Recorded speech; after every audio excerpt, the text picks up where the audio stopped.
Hello guys, welcome to Tech Tricks tutorial. In today's video, I will show you how to install Kali Linux in VMware Workstation 2024. First, go to vmware.com and click on Workstation Player under the Workspace tab.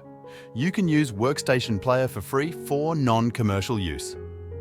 Download Workstation Player and choose your operating system. I am using a Windows PC, so I am going to download the first one. Install Workstation Player on your PC. Now, we need to download the pre-made Kali Linux image. Go to kali.org and click on the Download button. Choose Virtual Machine Pre-Built Images. You can select either the 64-bit or 32-bit version of Kali Linux. I am going to download the 64-bit version. Once the download is complete, we need to extract the downloaded pre-built image. Open VMware and do not create a new virtual machine. The file we have downloaded is already a virtual machine. Now, click on Open a virtual machine and open the folder that we have just unzipped.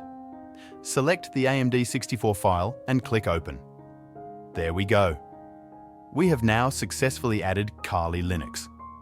Click the Play Virtual Machine button to run Kali Linux and wait for it to do its thing. The default username is Kali and the password is also Kali. That's it. Thanks for watching this tutorial. If you found this video helpful, please like and subscribe to our channel for more tech tips and tutorials.